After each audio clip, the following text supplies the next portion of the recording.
Welcome back to another technical deep dive here in the debug zone.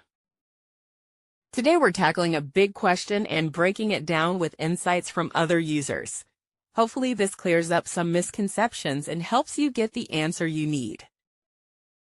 So buckle up, stay a little curious, and let's jump right in.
And that's a wrap.